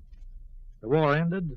I signed up to write a column called Europe Confidential here in Paris, and until today I never thought again of the man who tried to sell out his country all those years ago. Yet today, sitting in a boulevard cafe, I saw him, and at first he didn't remember me. For a very good reason, I hardly remembered him, because the Paul Winfield I'd known had been a young man, well-dressed, good-looking. But the Winfield I met today on the boulevard was a shabby man, aging faster than his years, a man who, as he hurried away from me, buttonholed a tourist with a camera slung over his shoulder. Say, you're an American? I'm looking for a fellow countryman to try and help me. I had bad luck in the war, you know. Haven't been able to earn much of a living since. Anything would help, sir. Dollars or francs. Anything at all.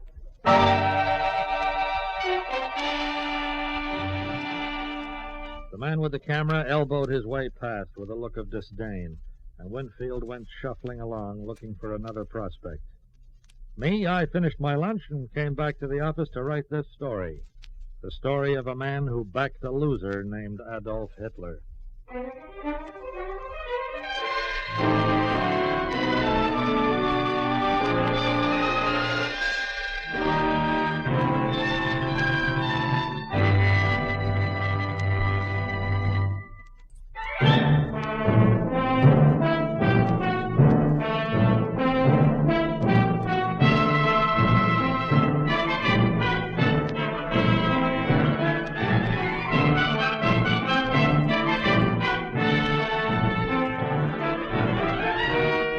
You have been listening to Lionel Merton as Mike Connoy in another exciting episode in the series Europe Confidential.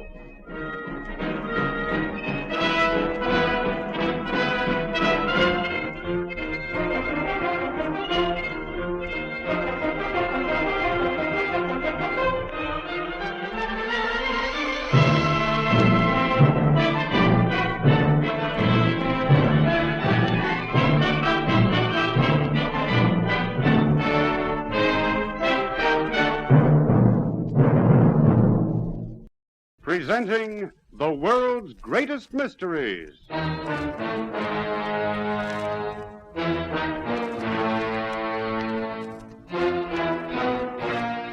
And now, your host.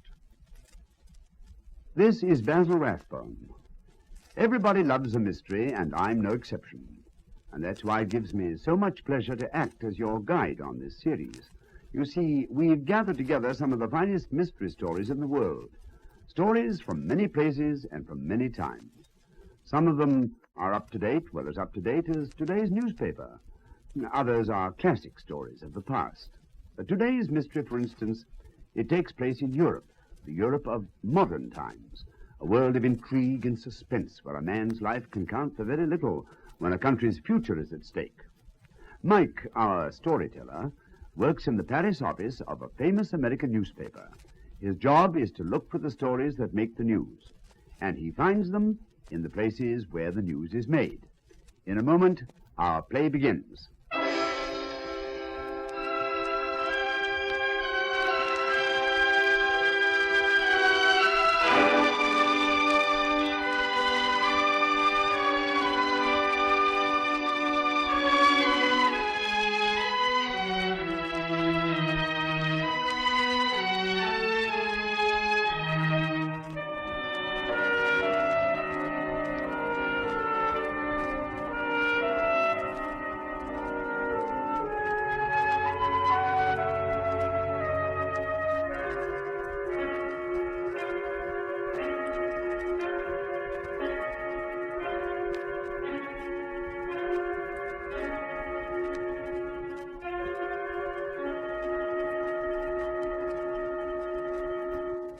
Presenting Europe Confidential.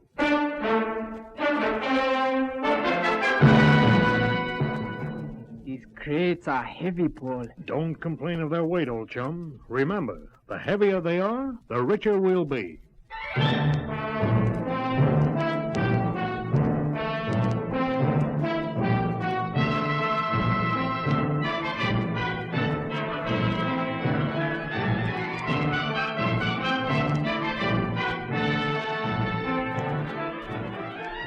In a moment, we'll bring you Lionel Merton as Mike Kanoy, the Paris correspondent of a famous American newspaper, in another exciting story in our series, Europe Confidential.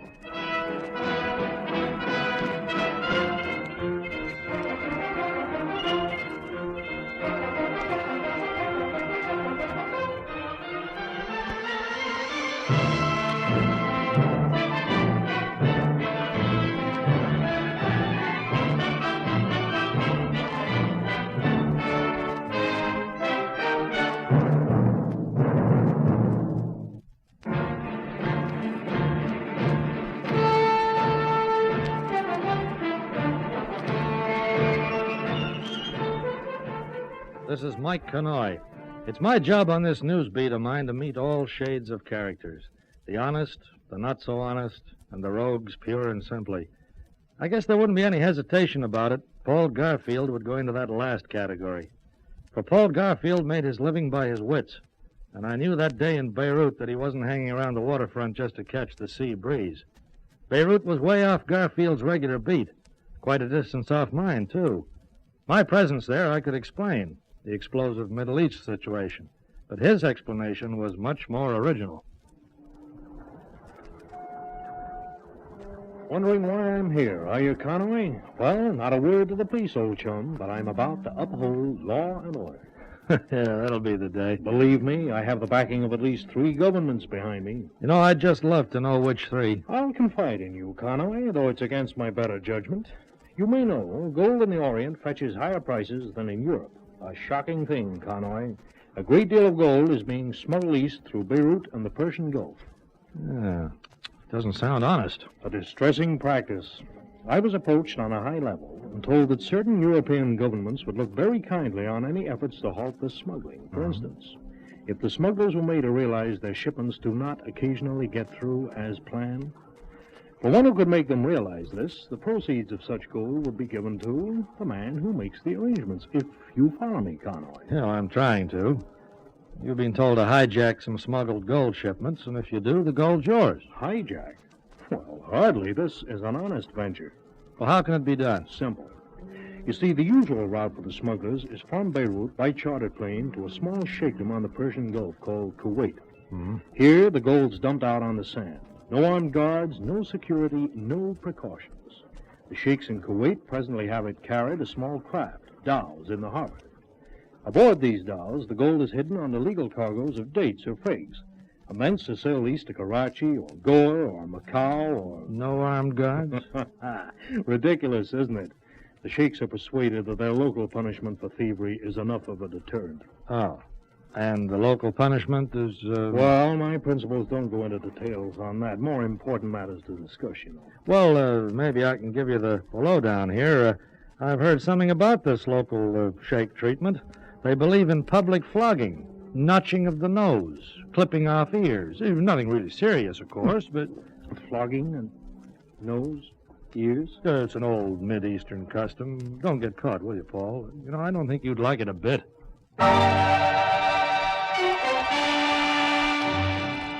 Away he went, and I'd have given plenty to go along, but he wasn't trusting any newspaper man that far. So the rest of the story I had to reconstruct from what I found out later, and this is just the way it happened. It seems that after he left me, Paul Garfield met up with a couple of his chosen chums, Clancy, an Irish pilot, and Singh, a Lascar sailor, both of them very eager to earn a fast buck and not too choosy about how they went about it. Kuwait? Sure. I've been there a dozen times. Charter flights to the airfield there. And you, Singh, you know the wharves at Kuwait? Know where you can lay your hands on a good seaworthy dhow there? Easy. Clancy, I understand there are certain scoundrels who smuggle gold through Kuwait. Sure. Flight from here in Beirut, dump it on the sands. Some natives come along after a while and cart it down to the docks. And that's just what we'll do. Now remember, both of you, from now on, I am Dr. Paul Garfield, FRCS, well-known archaeologist, right? Whatever you say, Paul. Singh, you leave at once for Kuwait and hire a dhow. Clancy here and I will give you a head start. Then we'll fly to the airport, where we'll have to land because of engine trouble. I am an archaeologist looking for likely ruins to dig up. Clancy, you will not be able to fix our engine until the moment when there is a big shipment of gold lying on the sand by the airport. This begins to sound promising. At that point, you tell me the engine is all right again. I arrive, change inside the plane to the clothes of a native. Singh drives a cart up. He and I load the gold shipment into the cart, drive it down to the docks, dump it into the dhow, and sail 100 miles down the Gulf. Where I meet you with a plane. Right. And we fly on to Karachi and sell it. Why not? Nobody stops us. So long as everything works just as the sheiks always do it. Simple and sweet. He's worth a fortune. And a quarter share for each of you when it's sold in Karachi. Done? Done.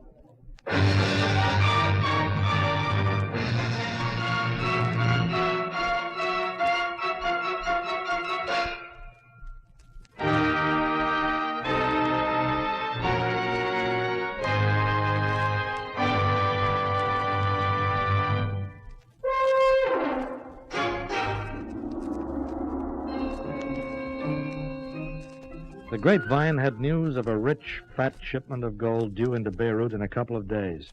They gave Singh a head start, then Garfield and Clancy took off for Kuwait. 5.5 hours across the deserts and mountains of the Middle East, and their plane was circling above an airfield. There it is. Can you make the motor, miss, to make our landing look good and necessary? Right.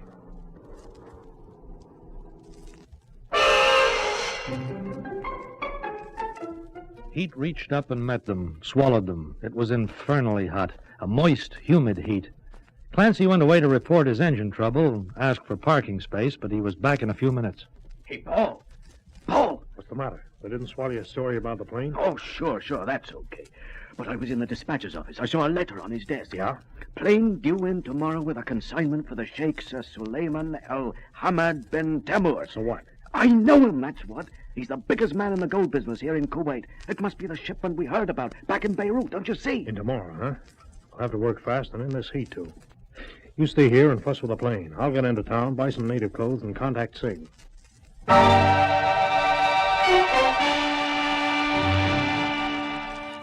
There she is. Tied up at the end of the wharf, see? Well, they all look alike, these downs. That's good. Harder to catch us. Crew? Don't worry. Cargo of dates to hide our crates on it? Already aboard. You hired a cart. We'll need it tomorrow morning. I'll be there. You just say when. 1 o'clock. 1? In the afternoon. But the heat, 130 degrees at least. Exactly, old chum. There's people around to watch us, the better. Garfield left the waterfront, went back to the town's best hotel, carrying his package of clothes. The town's best was a glum hostelry with a villainous-looking clerk. Paul put over his archaeology story and handed the clerk a card printed for the occasion. Yes, sir, Dr. Garfield. You want rooms, fine suite, running water, hot and cold, a cross-ventilating, very fine suite. Sign here, please. He leaned down, signed his name, and then straightened again, glancing over his shoulder. That was when he saw her. Luggages, sir. You have luggages, no doubtless. Dr. Garfield, where are your luggages, sir? Just only this bundle. That woman. Who is she, man? Across the foyer. That is Falura. She's dancer. Dr. Garfield, your luggage. Never mind my luggage a minute. Hello. You asked my name, Dr. Garfield. I see your lips move. How do you know me? Everyone hears of the plane that is forced to land, of the famous archaeologist. What's a girl like you doing here in a place like this, huh? I have been waiting, perhaps, for you to come and take me away with you. No? All that was in your look a few moments ago. You're staying here at this hotel? I'll call for you this evening. Not this evening. This evening I am engaged, but you shall see me tomorrow. Too late. I'll be gone. So? Or will you wait, stay over tomorrow after all? I think you will wait for me. She turned and walked away, and she didn't look back. He watched while she went out and down the steps and into the limousine that was waiting at the door. Oh, it was too bad. If it hadn't been for the gold that would lie waiting on the airfield beside the strip tomorrow morning, too bad.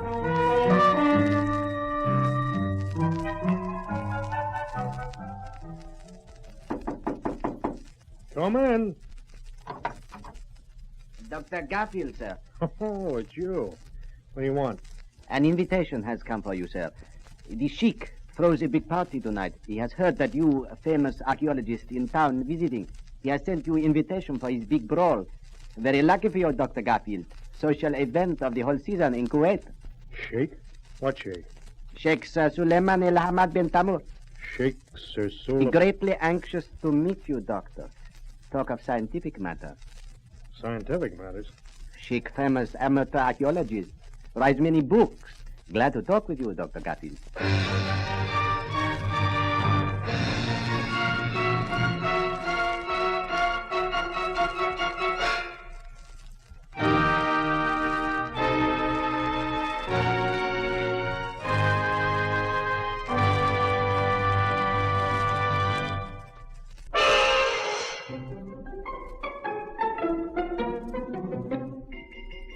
Dr. Paul Garfield had to send his regrets.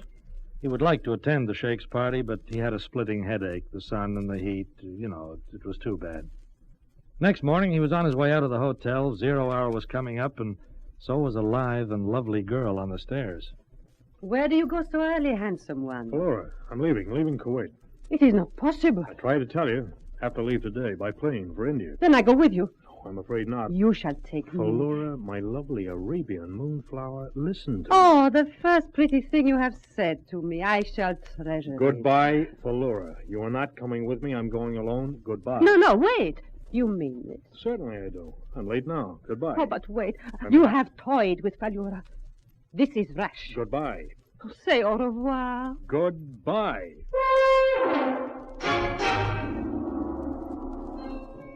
Philura may have been beautiful, but she was beginning to get in Garfield's hair.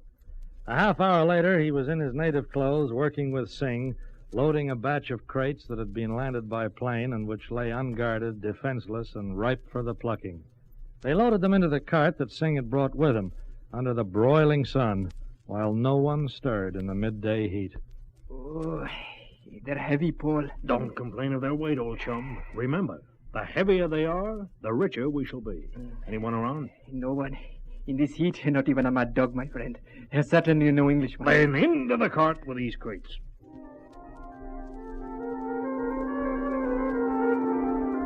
The gods were with them. Why should anyone stop two Arabs from loading crates into a native cart?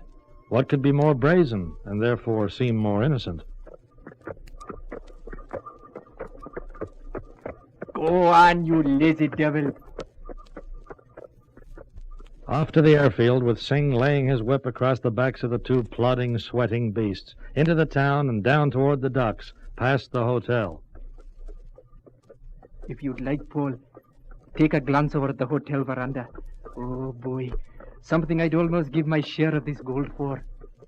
And it was Philura, of course.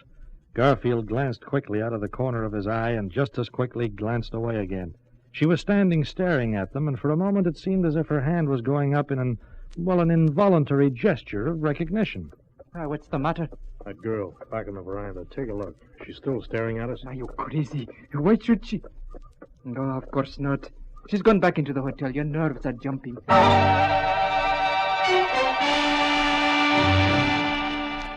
By mid-afternoon, they were out in the Persian Gulf, out and away and cool and utterly unsuspected. For the airport officials knew that Dr. Paul Garfield had flown off at 1 o'clock bound for India, and would never guess that his plane, only 200 miles out of Kuwait, would put down, refuel, and be loaded with a heavy and priceless cargo before heading in earnest for India.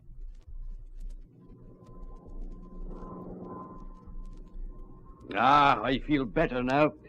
Almost weren't airborne back there. That's too heavy a load for safe flying, Paul. You too, Clancy, you too. Me too what? Like Citizen Singh back there, you complain of the weight of our payload?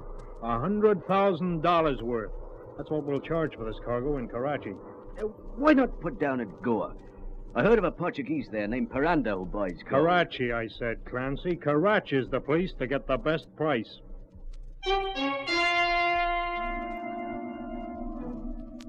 6 hours later, they landed at Karachi Airport. Everything was in order, but speed was of the essence now. Okay, Clancy? Everything clear? Sure, Paul. I just want to visit this dealer first, make sure he's the man for us. I should be back inside an hour. Don't let anyone near the plane. Trust me, Paul. I will.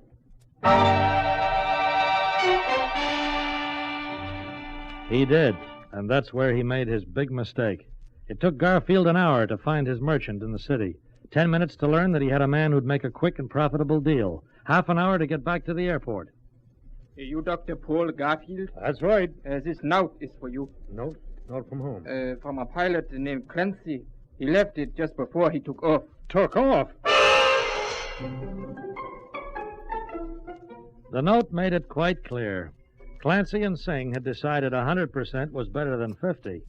Paul stood there staring at the note, remembering that Clancy had wanted to fly to Goa, had mentioned the name of a dealer there. He tried to recollect the name, and hardly even noticed the large passenger plane landing, the people disembarking, until a voice cut through his desperately urgent thoughts. Dr. Garfield, Paul, my handsome one. Hello. I took a chance. I thought it would be Karachi where I would find you. A passenger plane was leaving soon after you, and here I am. You're crazy. Oh, after you had left me, I thought and I thought, handsome one. When you said goodbye, when you refused even to say au revoir, I realized, handsome one, that this was the shy, unworldly professor, embarrassed because of his poverty. So I swallowed my pride and came looking for you. And I have found you again, handsome one. Piranda. That's it? That's the name. What? Whose name? Where are you going, Paul? Wait! Maybe I can use you. Allura? Yes? I've got to charter a plane to Goa.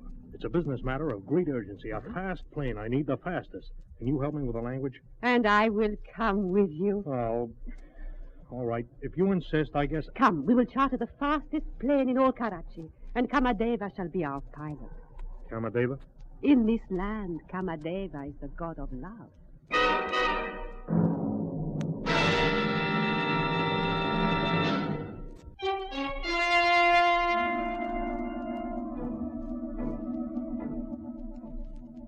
More than 800 miles down the west coast of India lies Goa, capital of Portuguese India. Garfield reckoned that Clancy and Singh had an hour's head start. They couldn't take less than 5 hours, and the plane he'd chartered was guaranteed to get there in 4. He just had a chance.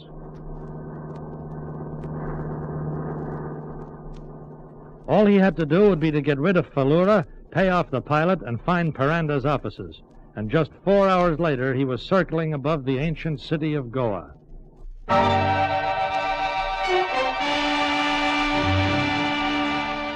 They landed. He raced from the landing strip to the administration building. He wanted a taxi. That was his first move, to brush Falura off and go in search of Piranda. Taxi! Taxi! I beg your pardon, but aren't you Dr. Paul Garfield? Well, yes, Paul, where are you going? Professor Garfield, is it not, the well-known archaeologist? Yes, but I really must apologize. Taxi! I'm in a terrible hurry right now. Taxi! I can't tell you how I've longed to meet you, Professor. You see, I dabble a bit in archaeology myself. Nothing up to your work, I must say. Your treatise on the diggings at El Amarna. A revelation, my dear sir. I am proud to meet you. Taxi! Perhaps you would be good enough to permit me to accompany you, Professor. Taxi's out. Thank you. Sorry, old chum. We'll talk about the digging some other time. Get going, quick. Paul, don't leave me. Professor, wait. Did you hear me? Get going. Yes, sir. Paul! Paul!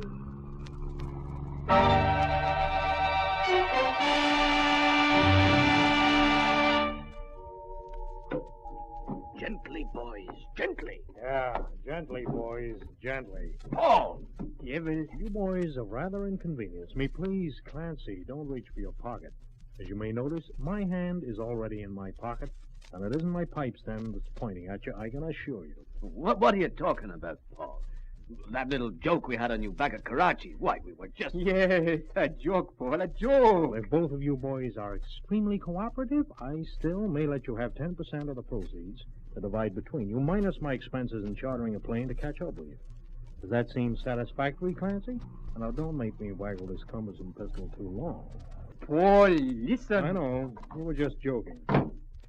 Nevertheless, the penalty for practical jokes is severe when my profits are involved. Oh, my gosh. You see, he's stopping them. Yes, I think you're right, my dear. I think he is a fellow archaeologist after all. What? Certainly he is, Sir Suleiman. What's this, Suleiman? I thought you knew him, handsome one. This is the Sheikh, Sir Suleiman Al-Hamad bin Taimur. Delighted, Professor. I had been looking forward to a chat the other evening, except that you were suddenly taken ill, I understand. Well, yes, I must say I'm most grateful for all your efforts at halting these brigands. You'll forgive me, for a time I actually thought you were part of the plot to hijack my gold. As soon as you told Falura back in Karachi that the name was Piranda, he found the opportunity to ask Karachi radio operator to send me the information. I was, at the time, flying from Kuwait, and naturally I radioed ahead to my good friend Piranda. We've often done business together in the past, and he arranged to have some Goa police inside his place of business here. Police? Yes, they're ready to take these two thieves in charge right now, I believe. Now, look here, Paul. And a very good thing, too. Oh, Paul, that did not turn out well. You're not getting away with this, Garfield. All right now, my men, just move along inside the shop, please. Be good enough to respect this obviously emotional moment. These two wish to be alone. Yes, handsome one.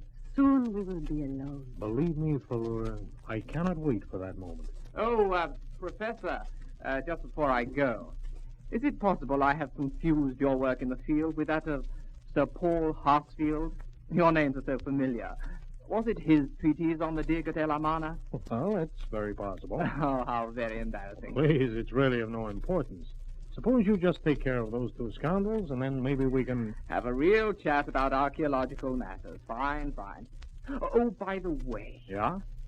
Please accept this, a small reward for your friendly intervention. Oh, really? It was a... No, I insist. Here, Falura, you make him take it. Professor, you perhaps don't realize how valuable a shipment this was that you saved. I'll see you in a few moments. We will wait, Sir Suleiman. Falura. Yes, handsome one. You would prefer not to wait? To be alone with you. I understand. Come. We will see if there's a bank open which will cash the Sheikh's check. You see, the reward is for honesty, handsome one. Yes. Slender return on investment. Come, my moonflower. This reward for honesty can be best celebrated without the presence of the Sheikh.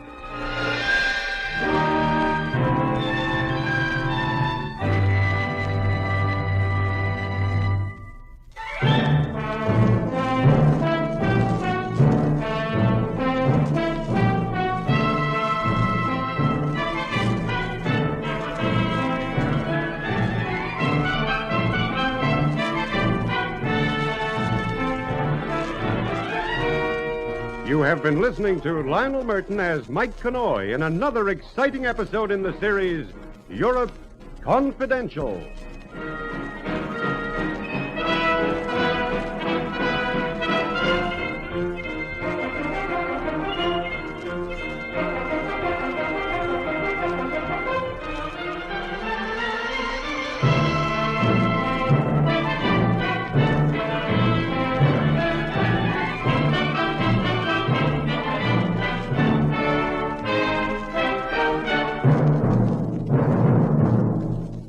This is Basil Rathbone again. We've reached the end of today's story, but I'll be back to introduce to you another unusual tale.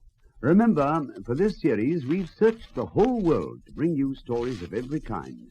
Tales of espionage, suspense, crime, and intrigue by famous writers from every part of the globe. In fact, a selection of the finest stories that have ever been assembled in one series. Well, goodbye now till we meet again to listen to another of the world's greatest mysteries.